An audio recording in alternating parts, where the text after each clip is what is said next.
So welcome everyone to today's seminar. Today is a pleasure to have Mark Norris, who is going to be telling us about opportunities and challenges on stellar populations and their integrated light.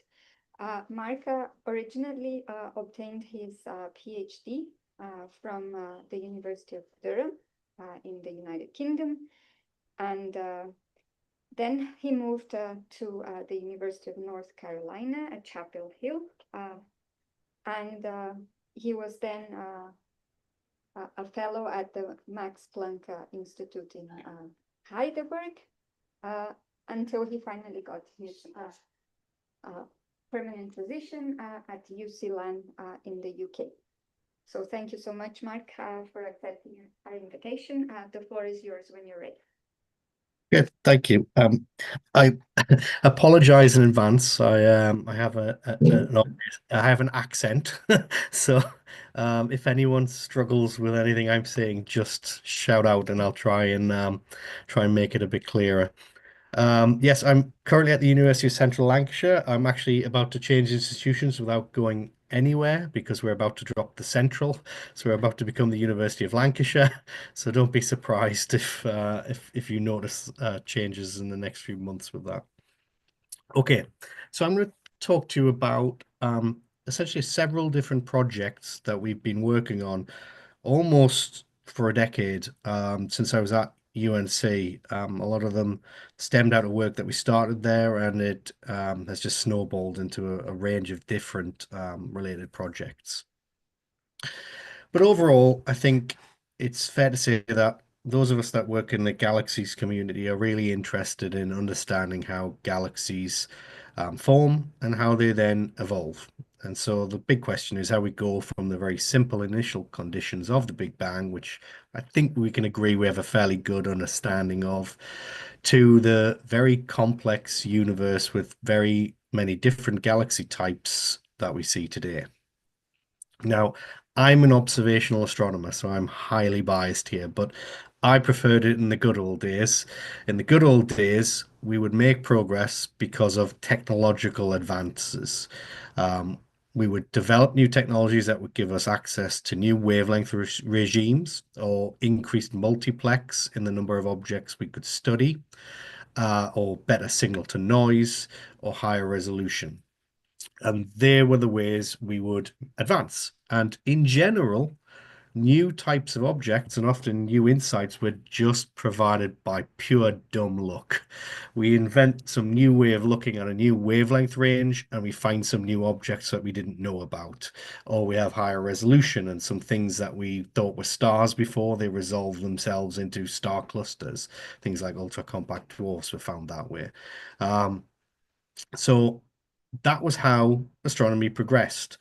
But sad to say, from my point of view as an old-fashioned observer, these days we're getting to the point where increasing computer power is making it increasingly likely that objects can be predicted rather than explained after the fact, which is the way I think that science should be done as an observational astronomer.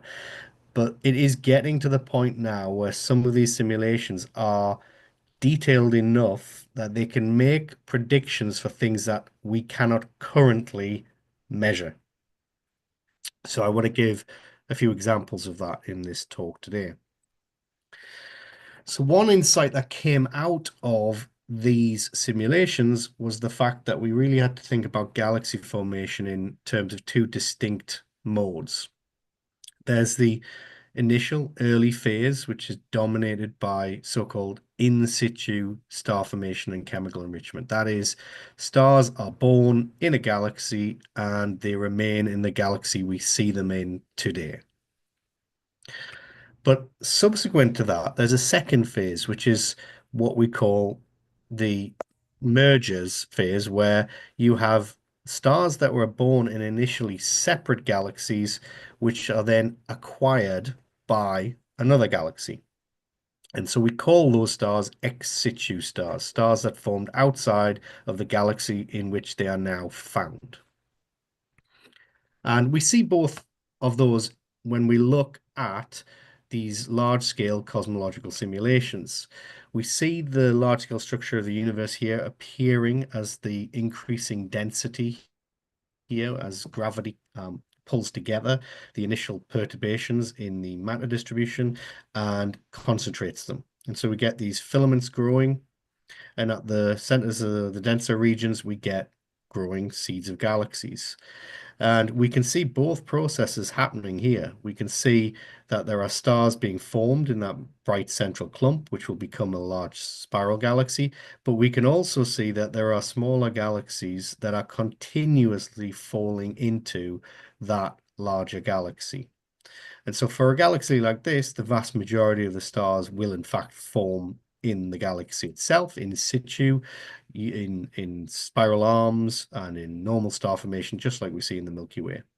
But some fraction is coming in from those dwarf galaxies.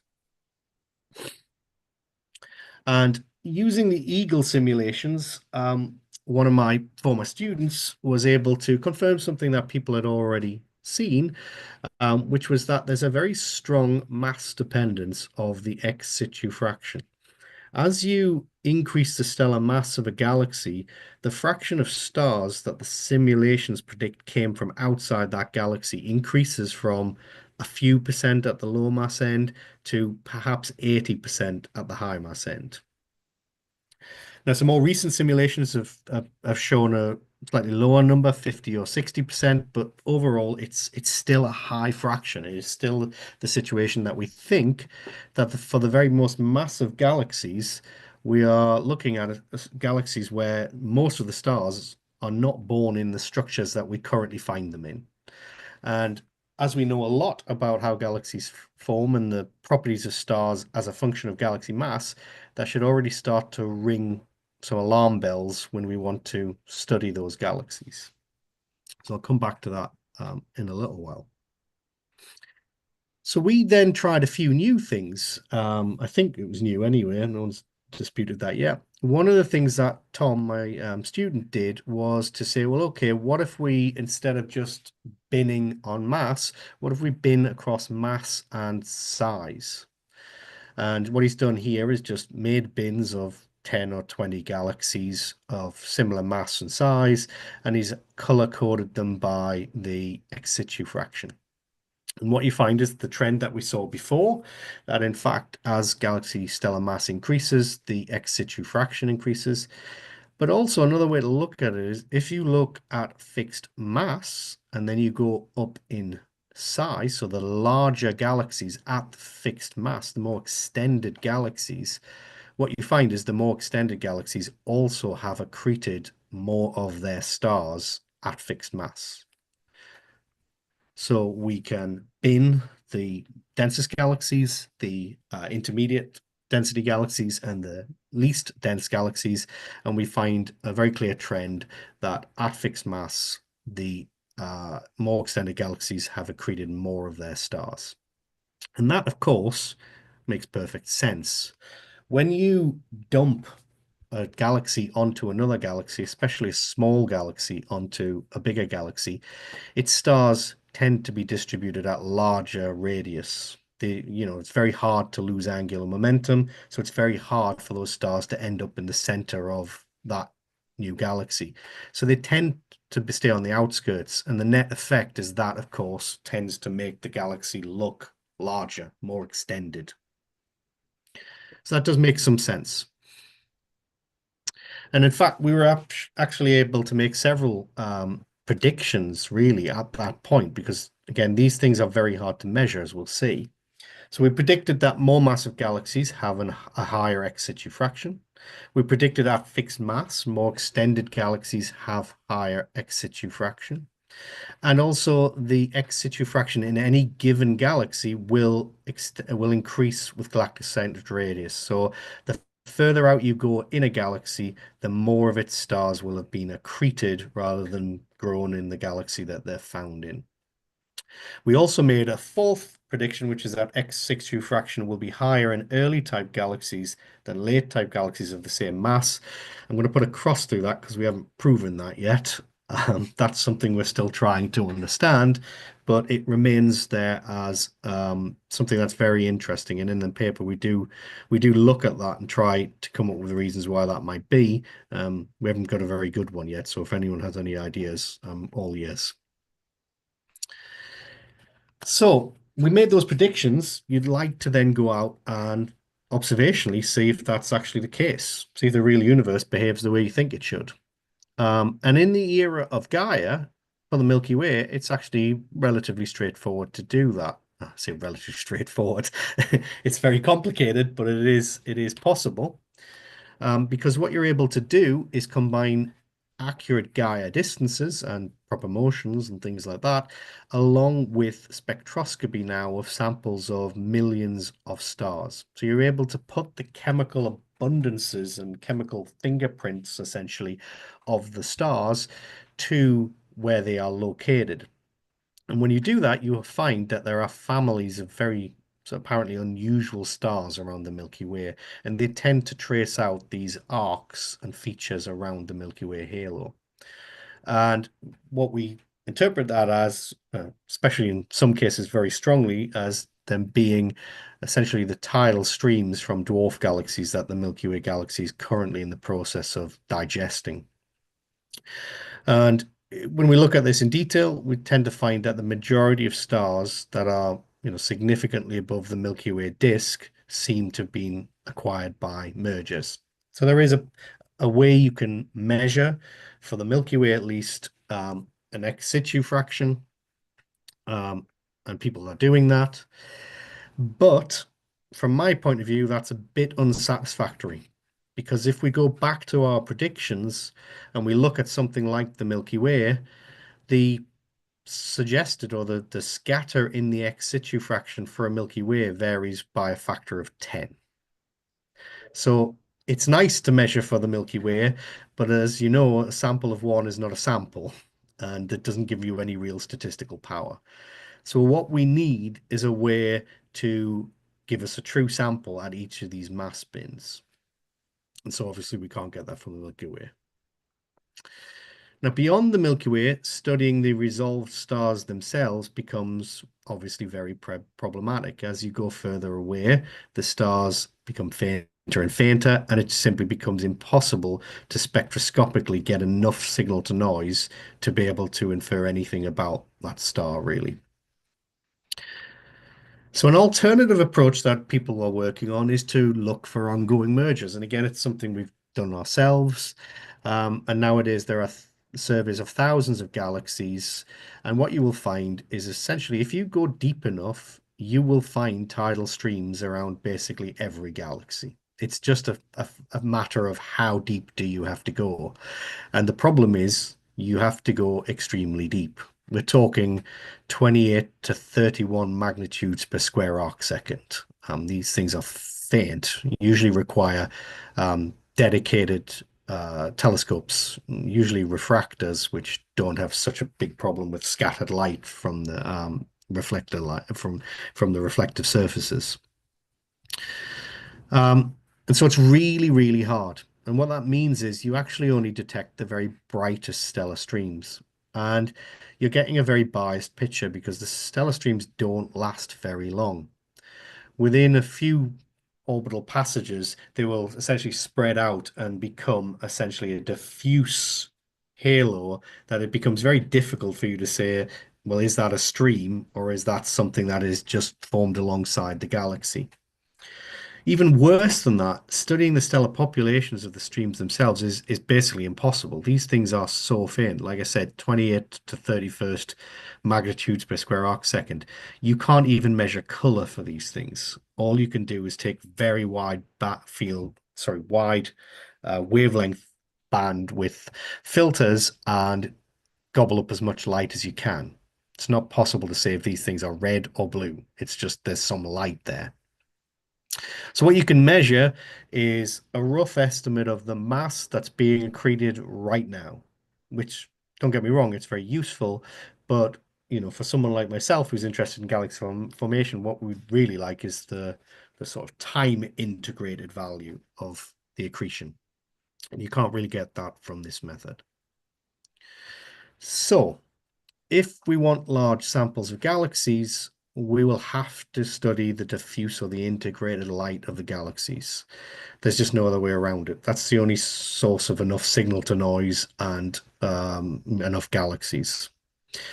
So what that means in practice is that we're going to have to take that light, which is the mushed together light of millions or billions of stars, and we're going to somehow have to work out where those stars came from and what their essentially their ages and metallicities are.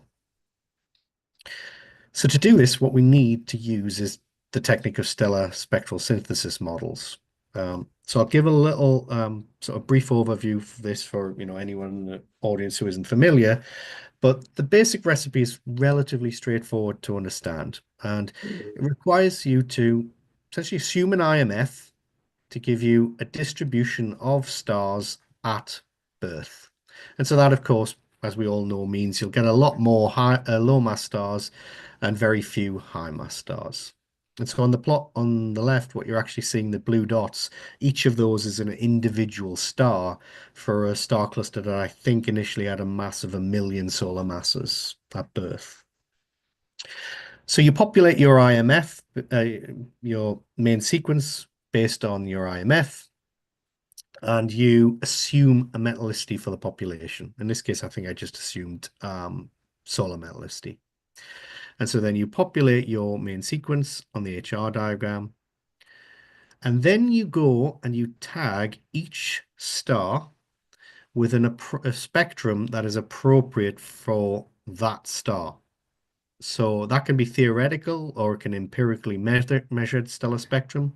So if the star is a G2V, if it lands on the main sequence where a G2V star would with solar metallicity, you tag that star with a G2V spectrum. If it's a B5V, you tag it with a B5V spectrum. And you do that for every single star in your stellar population. And once you've done that, you just sum the spectra of all of those million so spectra. Each one scaled, of course, according to how bright that star actually is. And so what you get is from something on the left, an HR diagram or a color magnitude diagram, like something on the left, you will get an integrated spectrum on the right, which shows you how the sum of the light of those million stars will be combined. And so on the left, we've got the HR diagram. On the right, we have a spectrum of the same, in this case, 63 million-year-old stellar population. And then the trick is you evolve it through time. You say, okay, well, after 100 million years, what will that isochrone look like? Well, it'll look like that. So you evolve your stars as well. And importantly, as the massive stars die, you chuck them out, you remove them. They don't contribute any light anymore. And so you can see that the spectrum on the right has faded. It is less bright than the first one because the massive stars, which are, of course, the most luminous ones, they've died. And you keep doing that, and you keep doing that, and over time, you get a series of spectra, which are effectively, theoretically, a spectrum of what a globular cluster should look like. It's a star cluster where all the stars were born basically instantaneously out of the same gas cloud with exactly the same metallicity. So you get your population of spectra. I just did that there for a series of ages at fixed metallicity. You then do the same thing again, changing the metallicity to give you a span of possible metallicity as well. And so in 2015, I made one of the early attempts to use existing software, which is PPXF, really nice bit of software designed initially to do kinematic fitting. And what I did was throw these SSP models at an ultra compact dwarf that I had good reason to believe was actually a nucleus of a galaxy. And what you can see there is the resulting fit. So there's a black line under the red line, and the black line is the measured spectrum from the object, and the red line is the fit that PPXF gave me, and the green dash is essentially the residuals. And what you do, what's happened there is PPXF has just taken your, in this case, several hundred of these spectra and found which combination gives the best match to the spectrum you've given it. So it goes through that and it gives you the best fit. And then what you can do is say, well, okay, what are the weights? How much of a 10 gigayear-old solar metallicity spectrum did you use? How much of a 1 gigayear solar metallicity spectrum did you have to use to get that fit? And that's what gives you these distributions. So the pluses here, they're the models that existed that were fit, and the color coding shows you the weight map for which, what contribution each model made. And the spectrum, the thing on the right was for an object which I highly suspected was a globular cluster, and the object on the left was for an object that I highly suspected was a galaxy nucleus that had been stripped out by tidal stripping. And what you see is the object on the right, within errors, is entirely consistent with all of those stars being the same age and same metallicity, exactly as a globular cluster would have. Whereas the object on the left, it shows an extended star formation history. It shows that there are stars that extend in, age over 4 or 5 billion years at least. And that simply isn't possible for a star cluster. So it fits with the idea that this thing was probably a nucleus, which again, we had very strong circumstantial evidence from other reasons for thinking that. So it just sort of confirmed that. So back in 2015, I was thinking about this, and we were sort of thinking over lunch at MPIA how we could push this further, especially to tackle this idea about ex-situ and in-situ stars. And so what we realized was that we get a hint, a help from the universe. And that is that galaxies are not all born equal, especially not in terms of metallicity. If you make a plot of the mass of a galaxy against the size of a galaxy, and then you color code the galaxies by their metallicity, what you find is that the more massive galaxies are considerably more metal rich, which is, of course, the famous mass metallicity relation. And the explanation we always use for this is the idea that the low mass galaxies simply have less gravity. So when their supernova go off, they tend to leak that enriched material into the intergalactic medium.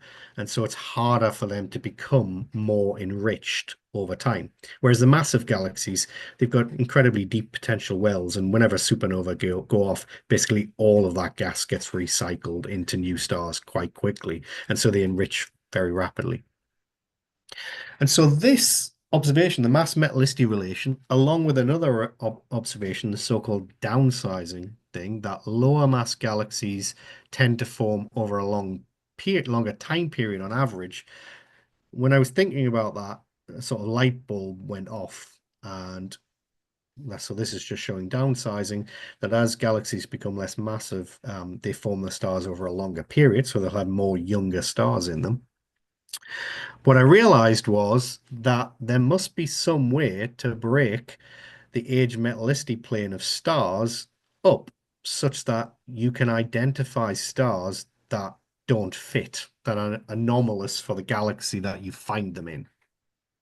So this is work that Lena Boker and Ryan Lehman did, because Ryan's a real expert on these ideas of how galaxies should enrich over time.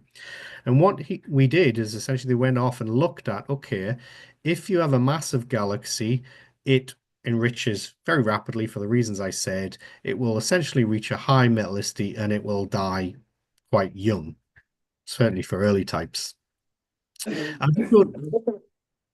As you go to progressively lower mass galaxies, well, those galaxies are only able to reach lower overall metallicity, and they take longer to do it. So in practice, what this means is if you have a galaxy like the Milky Way, you do not expect to find any stars in a galaxy like the Milky Way, which are, 2 gig years old and -2 dex in metallicity. They just don't exist. The Milky Way is way up here now. So if you see stars down here, they can't have formed in the Milky Way. They have to have come from outside.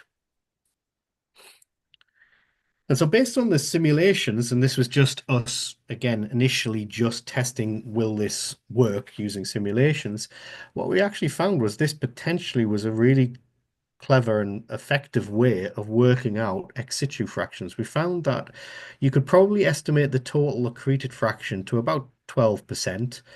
But more than that, you might even be able to calculate the slope of the accreted subhalo mass function to about 16%. So not only could you potentially work out that, what fraction of stars were accreted, but you might also be able to work out what the distribution of satellite masses that was eaten over time must have been.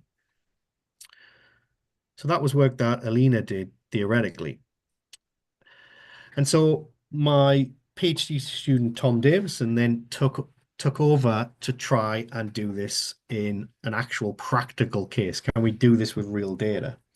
And what he started with was Muse, because Muse gives you these beautiful integral fields spectra, which allows you to map stars as a function of location in a galaxy. And the first example we tried to look at was this one called NGC 7135. And we did that. I'm not sure if you can see it because it has a very obvious tidal tail, which just happens to be in the Muse footprint. So it's a bigger early type galaxy, but it has this big tidal tail and it has this apparent sort of curved feature over here.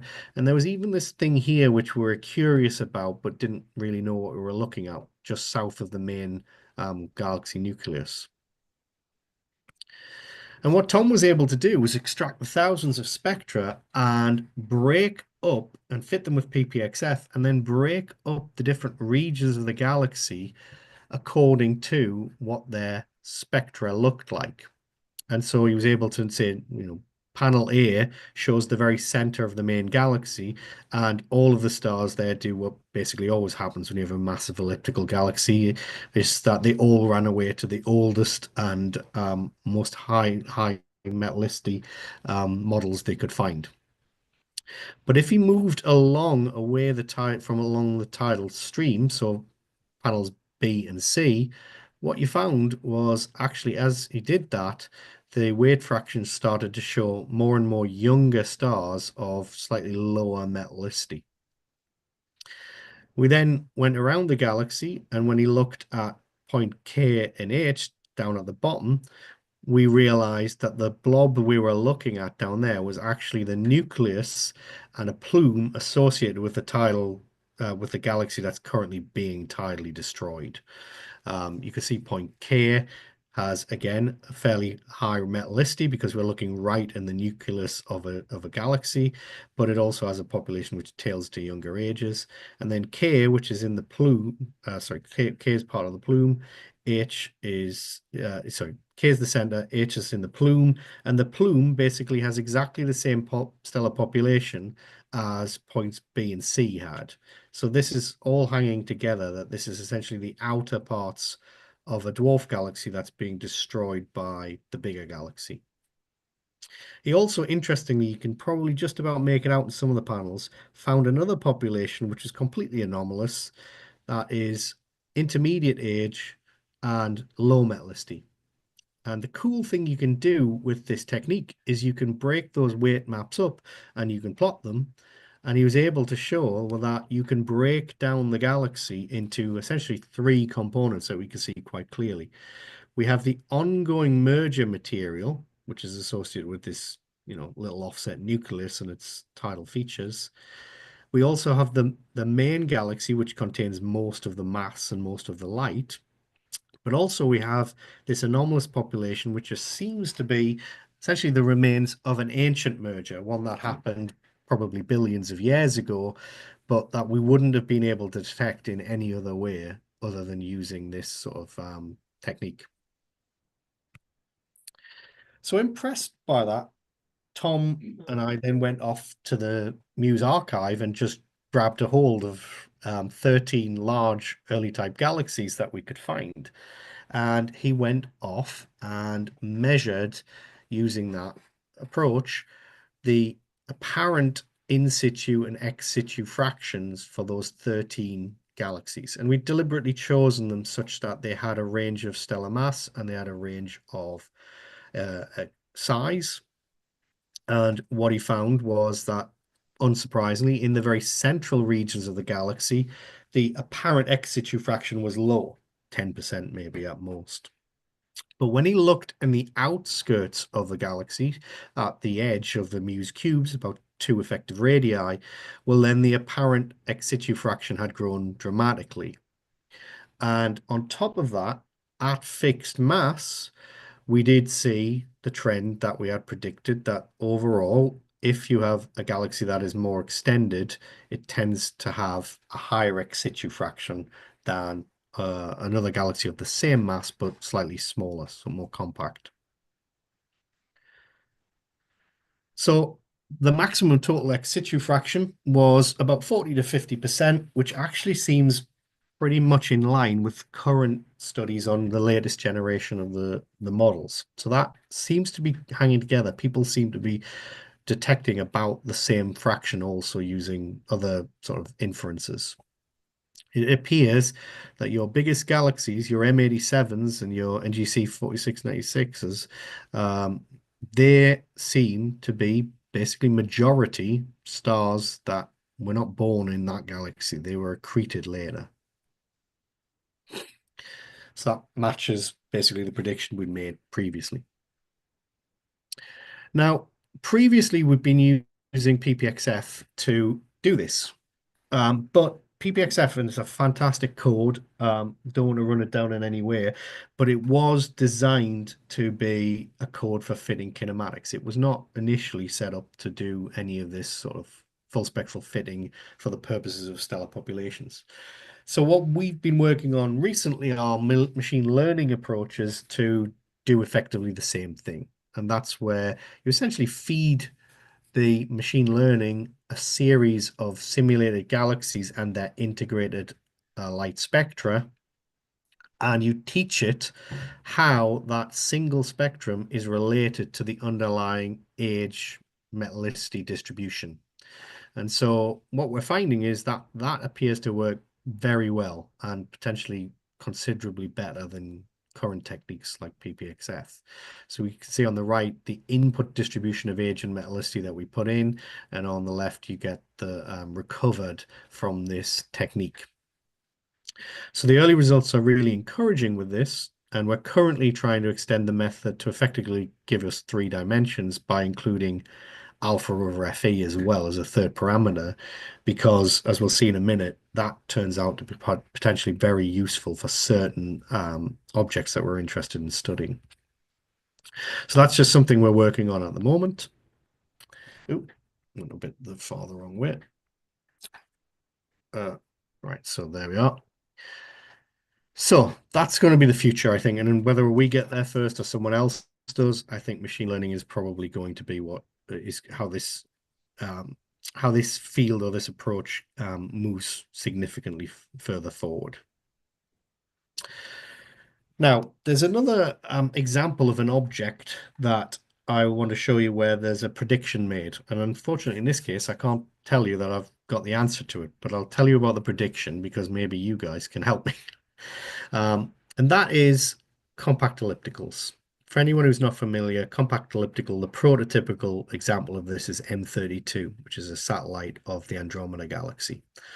Ironically, as with all names in astronomy, people are now arguing whether or not it is, in fact, a compact elliptical. But for me, I think it is, so I'm going to live with it for now. But basically, a compact elliptical is just an object that is an elliptical galaxy, but much, much smaller. We're talking half-light radii. Well, M32's half-light radii is about, I think, 100 parsecs. Typical compact ellipticals might have a half-light radius of 1 kiloparsec. So they live in this sort of regime. They definitely stick off the bottom of the main elliptical population. And for years, there have been, lots of suggestions for how these things form. And there are clues because if you look at them, they're actually more metal rich than elliptical galaxies that are considerably more massive. So these things are not following the mass metallicity relation of normal galaxies. So that already is telling you a hint that there's something unusual going on with these things. And so in the past, there were two formation scenarios that people suggested. The first was that they were just the low mass end of the elliptical population, so nothing, special there. They formed in the same way as elliptical, they're just the little end.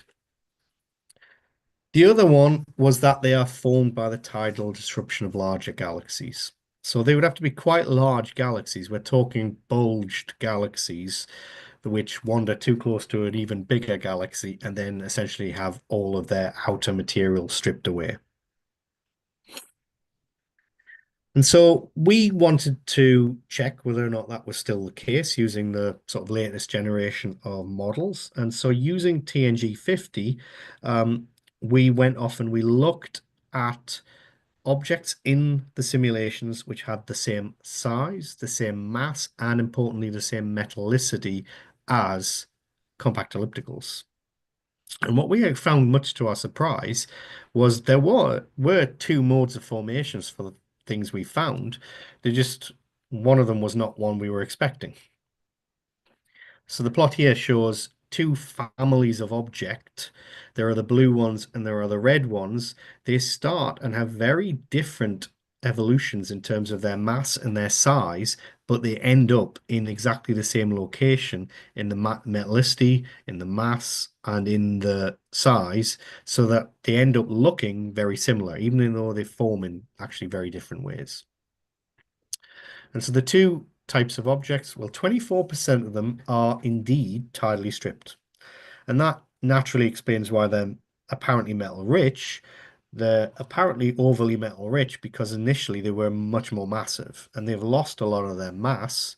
And because they've lost a lot of their mass, they now appear as outliers in the mass metallicity relation. They're basically just the core of a much larger galaxy, and the core of a galaxy is always more metal rich than the average of that galaxy.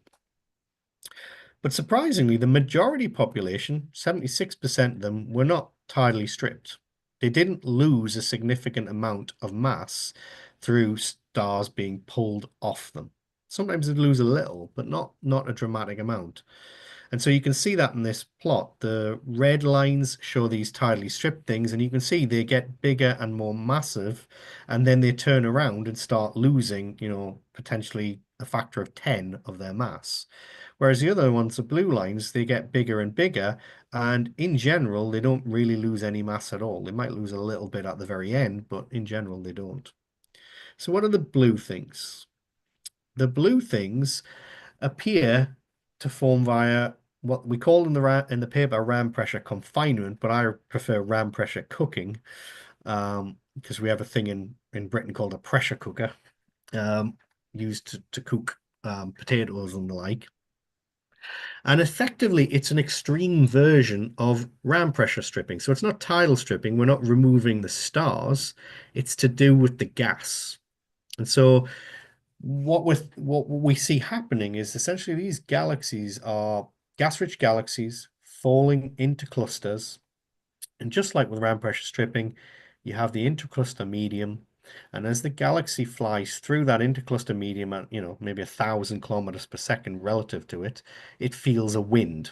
And that wind, which we observe in spiral galaxies falling into the clusters, will tend to strip the gas out of the cluster, out of the galaxy.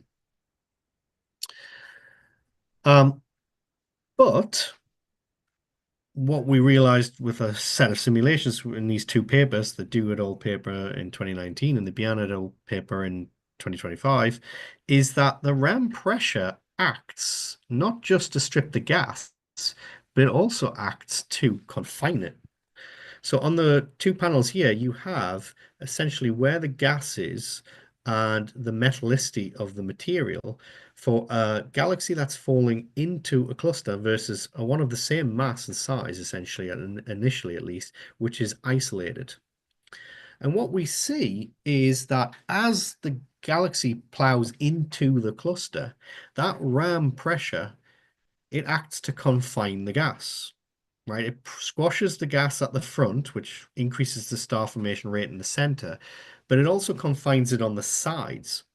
And what that means in practice is when the supernova start to go off, the ejector from them struggles to escape from the galaxy because it's being confined by all the pressure pushing it back in. It can only really escape out the back of the galaxy, which is a narrow opening angle essentially. Whereas in an isolated galaxy, supernova goes off, the gas can escape in all directions. And that process means you end up with this effect, which is that the metallicity ramps up dramatically. So we have these three scenarios. We have an instantaneous removal of gas in a galaxy. And of course, in that situation, the stellar mass will stop growing and the metallicity will stop increasing because there's no more fuel for star formation.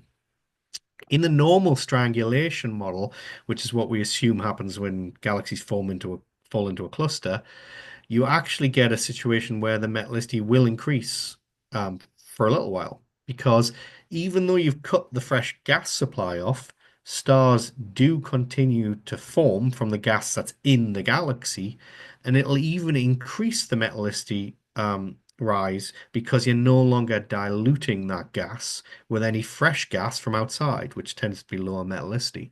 So your strangulation will lead to enhancements in metallicity. And what we find is ram pressure cooking or confinement is like that on steroids because you've cut off the gas supply, but you're also confining the ejector so that you get multiple generations of highly enriched stars forming quite quickly. So basically, in 100 million years, this thing doubles or triples or more its stellar mass, and all of those stars that it's forming will, of course, be concentrated in the center and will be very metal rich. So what we find is, there are potential signatures of this. Unfortunately, in terms of their structure, they're basically indistinguishable. But in terms of their stellar populations, not so much. If you look at the spread in ages, what you find is the tidally stripped galaxies all have quite a spread of ages at a range of ages. So younger ones will tend to have, unsurprisingly, stars that formed over a very long period. But when you have these ram pressure cooked objects, the majority of their stars form in the burst that kills the object. So the range of ages that they display is actually quite narrow. They tend to have, stars with a spread of ages that, on average, it's only about 200 million years. So if you can measure that spread in ages, you can conceivably tell the difference between these two populations. The other thing you might be able to do is to look at the alpha element enhancement. So that's what the plot on the right shows. The bottom three panels, they are the ram pressure cooked objects. The top one is isolated dwarfs, and the middle one is tidally stripped things. And you can see that the tidally stripped things look more or less similar to the isolated dwarfs, but the ram pressure cooked things look very bizarre. And that's because, of course, we are talking about a process that lasts 100 or 200 million years, which means we form a lot of stars. We get a lot of type 2 supernova, but then we get no type 1As, or at least the type 1As don't start going off until after the gas is all gone, and that's it. So those type 1A supernova never get to contribute their iron to any new stars. And so you end up with stars that are extremely alpha enhanced. And so if we can come up with a way to separate populations based on their alpha element enhancement, we'll probably have a very good way of determining the difference between these ram pressure cooked and the tidally stripped objects. But that is definitely work still in progress. One of the problems we have, sorry, just a second. One of the problems we have is just that existing samples are too small. And we need this machine learning tool to give us alpha over Fe evolution. But with the arrival of these surveys like Foremost, and in particular the 4HS survey, we should find samples of hundreds or maybe thousands of these compact ellipticals, which will give us the statistics we need to be able to measure whether or not these different formation scenarios are at play. So there are two examples of things where I think things look pretty good. If we can get this machine learning to work, I think it can be really, really powerful. But I do want to end with just a caution, which is I've been extolling the virtues of all this full spectral fitting and techniques, and there is one slight problem, one slight problem that I think, brush under the carpet quite a lot. And that is, I've shown you we can fit galaxies and they look brilliant. Um, but the honest fact is we can't fit globulars. They look rubbish. And that is a problem because if anything should be able to be fit by full spectral fitting, it should be a globular because that thing is, those things are meant to be SSPs themselves. They're all meant to have formed from the same stars, from the same gas cloud with the same metallicity at the same time. But what we find is that's not the case. So this is some work that my most recent PhD student did. He took some really very nice, I think it was WAG's spectroscopy of Milky Way globulars, and he just did the simple thing of can we fit these using techniques like PPXF and the very best SSP models that we can find. And we picked a sample where we knew what the age and metallicity of the globular was because um, we have the HR diagram of the stars in the globular. So we can fit their age and metallicity really accurately from the photometry of individual stars. And so this plot here just shows you his measured age and metallicity for a globular from the spectroscopic methods compared to the literature values. And in particular, what he found was quite strong offsets, which were a very strong function of metallicity. So the lowest metallicity objects, the ages that came out of the full spectral fitting could be as much as 6 or 8 gigayears wrong. The high metallicity end, it's not so bad. It's usually about a gigayear or two, but at the low metallicity end, it was horrible.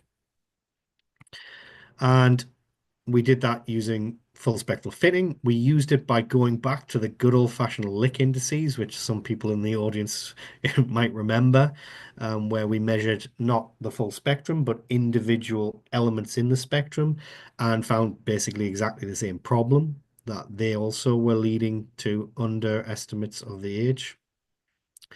And most of the problem, as far as we can tell, seems to be due to rarer stellar types and or populations that are not well captured currently in the generation of SSP models we have.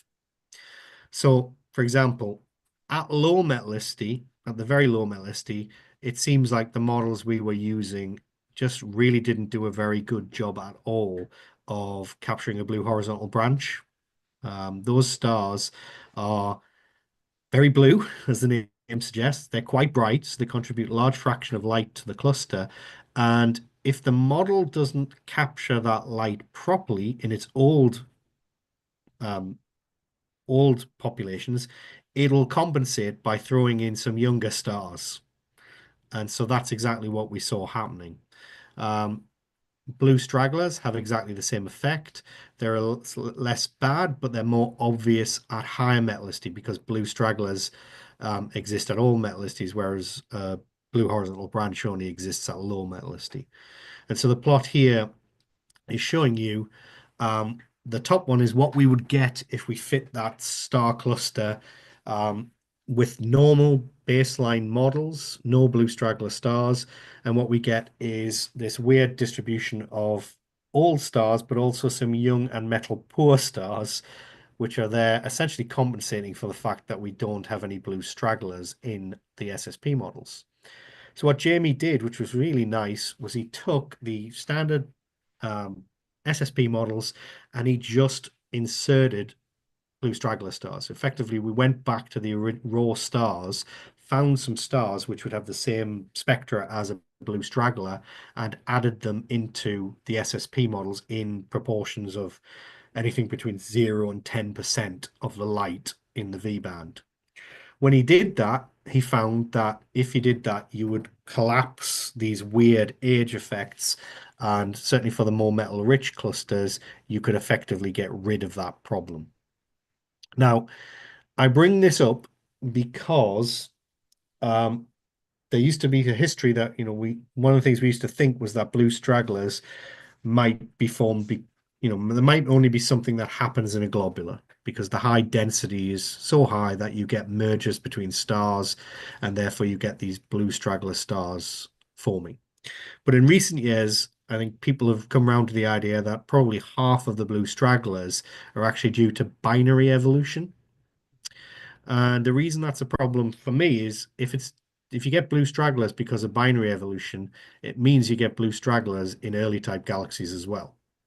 We just can't tell that there's blue stragglers there because they're too far away to individually resolve them, but they'll be there. And so if you take spectra of an early type galaxy, there might well be populations of stars present in it that are not accounted for in the models, and that will bias your age of those early type galaxies. I do suspect that everything we're doing with early type galaxies at the minute is probably biased by a gig year or two because of these kinds of populations that we're not sensitive to currently. So obviously it's something we're working on to try and figure out if there are any other ways that we can get a handle on what the blue straggler fraction should be. Because unfortunately, its observationally varies from cluster to cluster with no apparent trends that we can grab a hold of. There's one last thing that is annoying as well. When we look at globulars, as I'm sure a lot of you know, they have these multiple stellar populations in their abundances, which are not explained. I think it's fair to say there are a lot of theories, but none of them are entirely convincing. And what we are seeing now is this classic problem, which is we are so fortunate in our signal to noise now that we can't hide everything under the carpet that we used to do. So in the olden days, my early days, when we got spectra of globulars, we might have signal to noise of 5 to 20. When we had signal noises of 5 to 20, these little deviations from the models, because of abundance oddities of globulars, they could just be swept under the carpet. It wasn't clear that they were real. Now that we can get signal noise of 100 or 200 for Milky Way globulars, those abundance variations are highly significant and they will begin to badly affect your fits. So what you're seeing here is CN, so carbon and nitrogen, badly affecting a fit in a Milky Way globular because the models assume essentially a sun-like distribution of abundances, and globulars don't have that. And so we have to be very, very, very careful as we go out to external galaxies with the signal noise we can now get with things like Muse, that we are not inferring things that are not real. They're just there because essentially the abundances in those galaxies, the abundance patterns of those galaxies could be fundamentally different to the ones in the Milky Way. So this is what this is saying. All of our models have distributions based on the stars of the Milky Way. And as I said before, right at the beginning, there are no young metal poor stars in the Milky Way. So whenever we deal with external galaxies which have low mass and have low metallicity and young stars, we are at the mercy of extrapolating our models beyond what we can empirically test with the Milky Way. And so this is just to say that I hope at some point we have an ELT that lets us get some spectra of stars and external galaxies because it would make my life so much easier. So there we are. I'm, as an observer, slightly saddened of the fact that theorists are now predicting things because I can't load it up over my theorist friends anymore.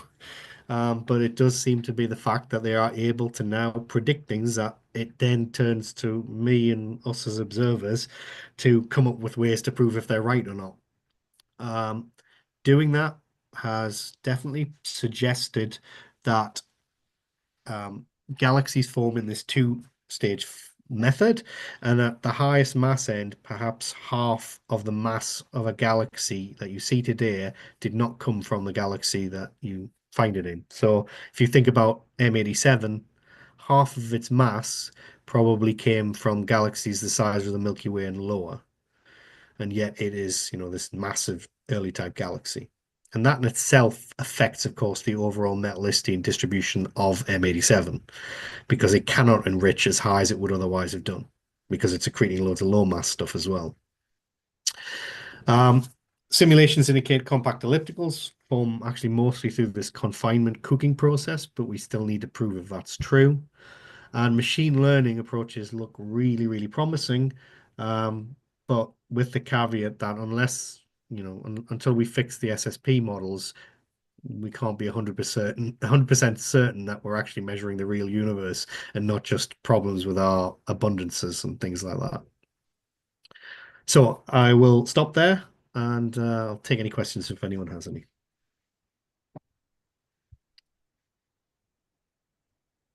Thank you, Mark.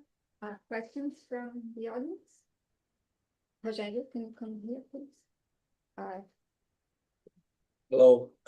Hi. Thanks for the very nice talk. So I do have a few questions. So one of them is related to this CN region where you are not able to get very good fits. Yeah. Is there any difference when you are trying to do the fits, for instance, using the Millis models and using Maraston models? Because Maraston models does really use a different physics than the models in the Millis ones, and having this more intermediate age population in the near infrared somehow solves the problem on the CN features in the near infrared, but might that be the case on the optical? It's a really good question. I haven't actually tested on Claudia's models. We have played around with the what they're called, the California lot. um, Conroy's. Sorry? Norris. All right. Norris, yes. We've messed around with Charlie's models where we've adjusted carbon and nitrogen and found that you can get better fits if you adjust, I think it was nitrogen, I can never remember. I mean, it's the one for Jamie. You could get better fits if you adjusted nitrogen. The problem then arises. You can do that on a case-by-case basis for Milky Way globulars, which is fine, and I'm quite happy to do that. It just becomes yet another free parameter in your fitting that the machine learning has to deal with, right? But in principle, there's plenty of signal to noise. There are plenty of independent pixels that you can actually do that. What worries me more is just that when you then go and apply that again to early type galaxies, I'm not sure I'm going to be able to constrain that properly, if you know what I mean. At least with the Milky Way ones, we have the resolved stars and we have the individual star measurements that let me know that this value of nitrogen is fine. That is actually what some of the stars have. Do you know what I mean? But once I get beyond the point where I can see the stars, I still worry. But the Marston suggestion, that's a really good idea. Which models in particular were you thinking of?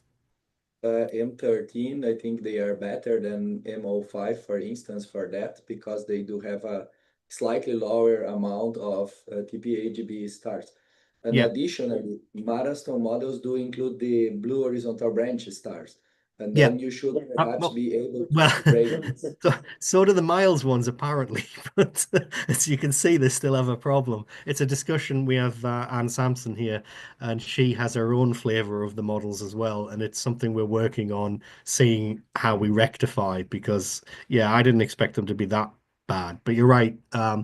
So yeah, I'm familiar with Claudia's ones because we used to use her very high resolution ones, the half angstrom ones for the kinematics. Um, that's a really good idea. I'm gonna talk to my student, giving me yet another thing to do. Cool. Rogerio has more questions, but there are some others on other topics because your Okay. talk encompassed several. Yeah, So, yeah. Drive by. so there's one, I think it's from Michele. She asks if right at the beginning of your talk, you mentioned the ex-situ fraction in ETGs versus late-type Spirals. galaxies. Yeah, And effectively. could the higher ex-situ fraction of ETGs be due to environment, since they're more often in dense regions? Maybe that Okay, so favors more accretion I'm compared to. really pleased about this question because I can answer this. This is the one thing we were able to test. Right. So in the simulation, in the paper, if you go and look at it, what I had Jamie do was environment. I think it was environment match the mass. Basically, yeah, we did exactly that, and we did matched samples in environment, and it was still there. So that was the thing that was weird. Really did confuse the hell out of me. That otherwise, that was exactly what I thought it was going on. And so Rob Crane, who makes the models, he did suggest some things that might be actually related to more the models having problems. So we're kind of hoping they're meant to be doing a new simulation, a higher resolution, larger volume with more statistics that will also let us potentially go down to lower mass. We're hoping that that will help because they've also changed some of the physics that he was suspicious about. So we're hoping that that might address why there is this apparent difference. But yeah, I don't know what it is. It's really bizarre. I'm just trying to look and see if I can find the actual make sure I'm not misremembering. You looked at ego, and does that hold for the TNG simulations that you also looked at later on? So we use TNG for a different thing. We didn't do the ex-situ fractions. The overall trends are absolutely the same. If you look at this plot on the left, you see those different colored lines that are going up. One of them is TNG. So basically, they're all the different versions of the models, and they essentially agree within a factor of, I don't know, a half or something like that. It's not large difference. Then there is a newer generation though that where people, like I say, seem to be finding a lower fraction near a 50%.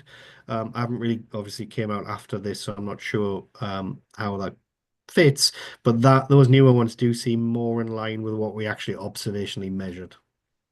Cool. But yeah, the environment, yeah, very confusing to me. I think we need more, like maybe in TNG cluster, we could test these things where there's actually more high Yeah. density. But I'll follow on to Miriani's question that she's here. Yeah. Go ahead. I am trying to understand your interpretation. I think that I would like to know how you estimate the contribution of 40 or 50% of Cetus stars. Yeah. So if I go down here, in the galaxy map. yeah. That's one So- question. Sure. So let's go and get the plot. Let me show you essentially the idea.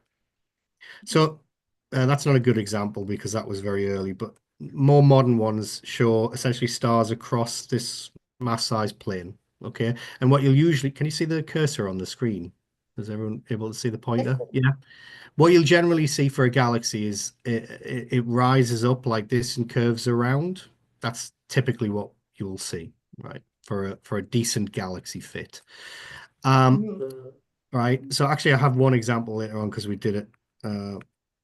These are the simulation versions. Imagine that, okay?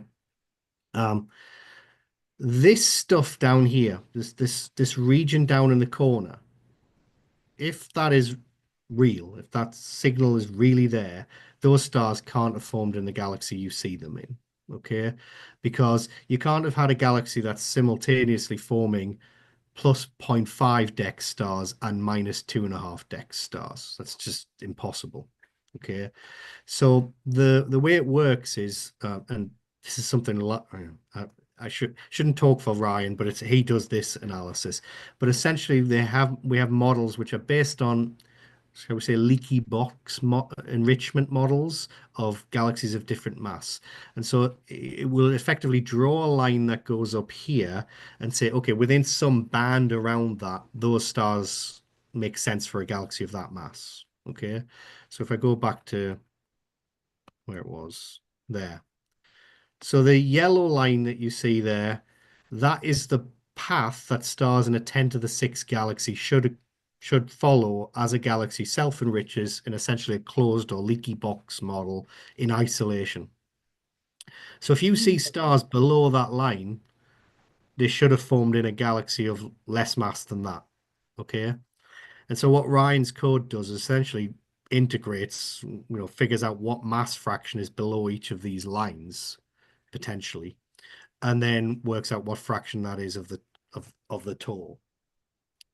So it's to do with the position in not just age, but age and metallicity, essentially. It has to be both. This is why, you see a lot of people have those really nice codes that will fit a full spectral fit, and they'll give the star formation history, or they'll give the metallicity enrichment history. You've got to have both. You need a map. You need to have the pair. One or the other doesn't actually tell enough of a story to break it down this way. You need to know that your stars it's these stars that you're picking up.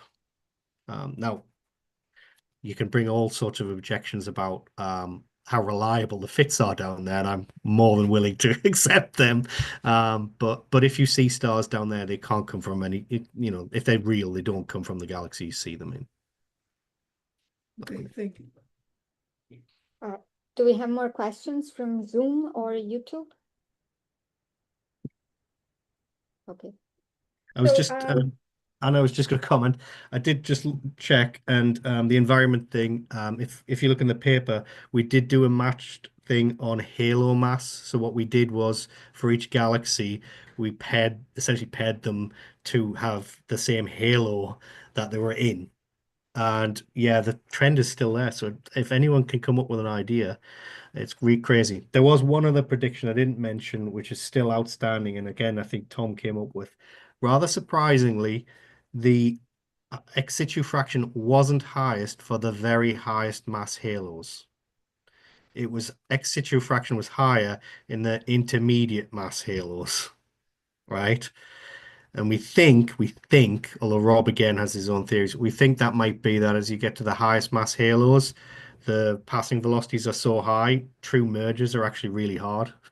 And so the galaxies tend to actually just get the stars thrown out amongst the intercluster medium.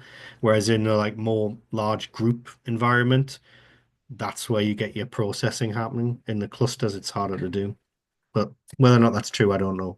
It's just something we suggested.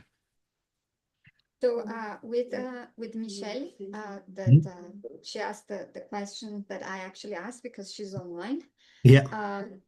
And we're looking into the relic galaxies, which would be related somehow to the compact ellipticals that M32 like. So could you tell us your interpretation of whether they can be the same thing, or we're just giving different. I think they're yeah. So I'm very interested in those things as well, and I believe I think it's fair that there is a population where you get your in-situ burst that all galaxies seem to go through, and then if their environment prevents them accreting any extra material, then they're going to sit there and look the same throughout time. So where I said there were theories that these things were just normal ellipticals, that's sort of what I meant.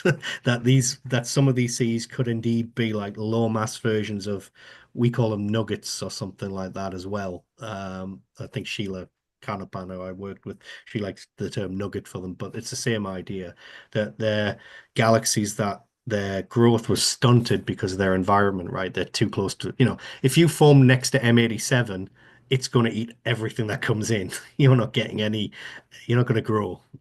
And so I think that's entirely possible that they are a continuum. Okay. Just where do you put your mass limit or size limit on? Yeah, it's a really good question. I actually have a PhD student starting to look at CEs, and I've been really like, I don't like limits there because I don't think there is a hard limit. I think it's a continuum of things. So I've actually said, he's assembled a catalog of previous catalogs, but it's just as a starting point. The plan is to take essentially the 4HS and then have a continuum, and not put any slices anywhere if we can.